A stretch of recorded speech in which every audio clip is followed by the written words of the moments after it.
Paola Montal. Mon arrière-grand-mère, étant enfant, l'a connue lorsqu'elle créa une école ici même, à Arenys de Mar, son village natal. Alors explique-nous tout cela, Salvio, dès le début. Oui, et vous utilisez aussi votre tablette. Paola Montal est née et a été baptisée le 11 octobre 1799.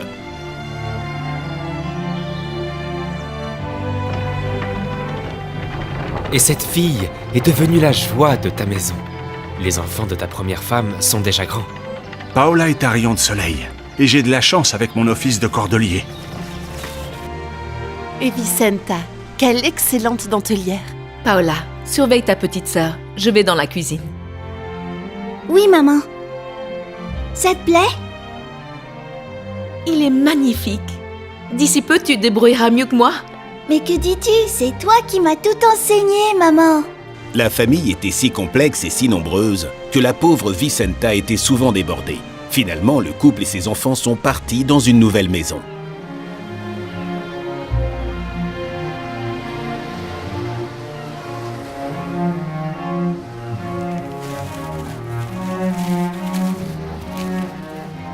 Qu'elle est grande et ensoleillée, et on voit la mer. Nous sommes heureux, n'est-ce pas? J'aime parler avec Dieu et prier avec vous. J'ai déjà 8 ans et j'ai commencé à lire.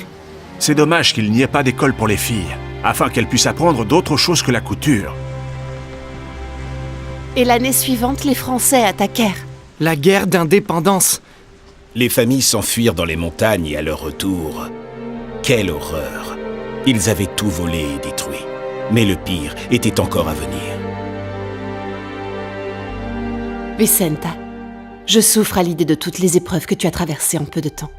Salvador est né, et 2 jours plus tard, Ramon, ton mari, meurt soudainement. Et le petit est décédé seulement 1 an plus tard. Bonjour, Madame Maria. Manuel, l'ami de papa, nous a offert du poisson frais.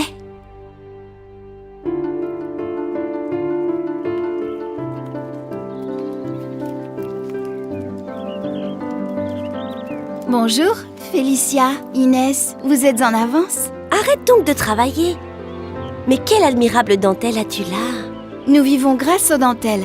Je termine, oui. Les filles du catéchisme nous attendent sur la plage pour jouer au cerf-volant. Comme je voudrais améliorer leurs aptitudes, qu'elles puissent apprendre à lire et à écrire. Que pouvons-nous faire? Leur donner des cours dans nos maisons. Plus de femmes analphabètes. Oui, on est avec toi, Paola.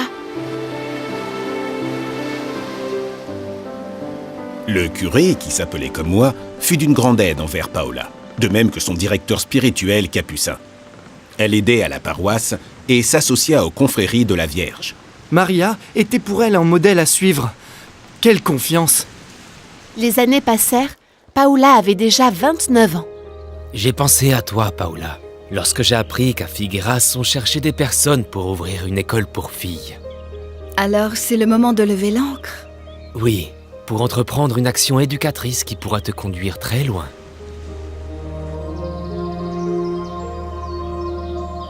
À 100 km d'ici et à 24 de la France. Quelle aventure! Surtout à cette époque. Et pour des femmes, il faut voir comme elles ont fait du chemin, elle et ses amies. Elles ont commencé dans un pigeonnier. Les filles étaient peu nombreuses. Mais comme le pigeon voyageur, la rumeur avançait et leur nombre augmentait.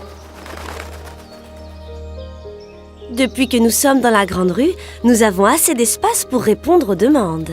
Et plus important encore, nous améliorons nos propres connaissances avec des cours d'arithmétique et de calligraphie pour mieux éduquer les filles. Lorsque se consolida un grand groupe d'institutrices autour de Paola, cette dernière retourna à Reims, son village adoré, pour y ouvrir une 2e école. C'était en 1842. Que je suis heureuse, ma fille, lorsque tu es à mes côtés. Et en voyant à quel point tu te consacres à ta vocation. Oui, maman. Comme tu le sais, j'ai été profondément marquée par San José de Calasanz, qui a fondé les écoles Pie à Rome, afin d'éduquer les enfants d'origine modeste. C'est le modèle que je veux suivre pour nos écoles. Elle navigue à un bon rythme. Et à Sabadell, elle ouvre la 3e école. Dans cette ville, il n'y avait pas d'école publique pour les filles. Elles ont établi la première quand elles ont gagné le concours. Une école populaire et gratuite. À Sabadell, un autre grand pas est franchi, la rencontre avec les piaristes. Tu as bien compris le charisme, le don de l'esprit que Dieu a donné à José de Calasanz pour qu'il le manifeste aux autres. Ton idéal éducatif s'accorde au sien. Oui, Père Félio. Et je désire de tout cœur l'étendre à l'éducation des jeunes filles. Miséricorde et lettres. Ce qui revient à dire foi et culture. Elles vous aideront à vivre l'esprit piariste. Grâce aux piaristes, nous découvrons en profondeur la spiritualité et la pédagogie de Calasanz. En tant que fille de Marie piariste, nous avons fait la profession avec mes 3 amis, le 2 février 1847. Autrement dit, elle se donne totalement à Dieu. Exactement, Martin. La mère de mes élèves, les jumelles Maria et Carmen, est venue pour se confier. Elle a des problèmes et elle avait besoin de parler. Très bien, Inès. Écouter celui qui le demande et en a besoin, c'est la première forme d'accueil. Notre objectif est très clair. Sauver les familles en enseignant aux filles la crainte de Dieu. La crainte de Dieu ? Mais oui, voyons. Il ne s'agit pas de la peur, mais d'un mélange de respect et d'amour. Sur les conseils des piaristes, les sœurs devaient désigner une mère supérieure générale. Paola, sans doute. Tu te trompes, mon enfant. L'élu a été Félicia. Toutes les sœurs étaient heureuses, et Paola la première. Elle allait se consacrer à l'ouverture de nouvelles fondations. Igualada, El Vendrell, El Masnou, Girona, Blanes, Barcelona, Sóller à Majorque et Olesa de Montserrat. Paola avait en plus la délicate mission de former les candidates, autrement dit les novices, qui travaillaient avec dévotion afin de devenir de bonnes piaristes. Peux-tu nous donner un conseil pour mieux prier ? À l'heure de prier, fermez les yeux de votre corps et ouvrez les yeux de l'âme. Ainsi, vous contemplerez Jésus à tous les moments de son existence terrienne. Et ici, à Sabadell, elles ont commencé sans rien, n'est-ce pas ? Sans meubles ni chaises, elles se sont assises sur des coffres, n'est-ce pas ? C'est vrai, il faut si peu de choses. Soyons humbles et pauvres. Oui, il suffit de la voir pour remarquer la joie qu'elle ressent lorsqu'elle le dit. Elle a passé 30 ans à Olesa ? Oui, loin de la mer, mais en voyant Montserrat tous les jours, elle était heureuse de vénérer la Vierge. Les piaristes se savent filles de Marie, mère de Jésus. Mais qu'est-ce qu'a fait Paola depuis tant d'années ? Elle a vécu humblement, en se consacrant grandement aux fillettes. Regarde. Tenez, Louisa, donnez ces bons au boucher et au boulanger. Dites-leur qu'un membre de la famille Roca passera et qu'il lui en donne l'équivalent en aliments.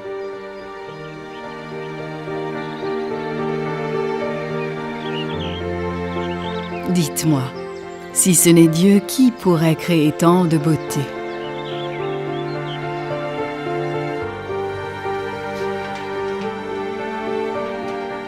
Je ne veux pas vous distraire, les filles, mais je vais vous demander un service.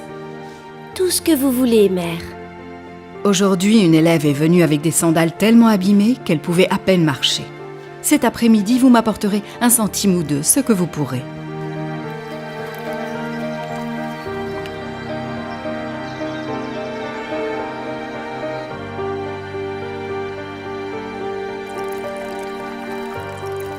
Vous avez fait une collecte d'aliments si fructueuse pour le Noël des pauvres que vous avez bien mérité ce goûter. Le chocolat que nous prépare Mère Paola est le meilleur du monde. Mère Paola a conçu une grande table où toutes se regardaient et qui aidait au partage. Pensez bien qu'à travers l'enseignement, vous donnez les moyens pour mener une vie honnête, soit aux filles qui en auront besoin à l'avenir, soit à toutes pour devenir des membres utiles de la famille et de la société. Oui, nous ne pouvons pas ignorer, mère, que cela a toujours été pour vous un objectif. Vous nous l'avez appris avec la vie et le conseil. Après 89 longues années faisant le bien, s'approche sa fin sur la terre. C'était le 26 février 1889. La petite Paola, bercée par la mer, a terminé ses jours joyeuse et lucide au pied du Montserrat. Ses derniers mots ont été « Ma mère ». Actuellement, les piaristes selon le message de Sainte Paola Montal, avec un cœur disposé à donner, poursuivent leur tâche d'éducation de l'enfance et de la jeunesse, de la femme et de la famille, et elles évangélisent à travers leurs œuvres éducatives.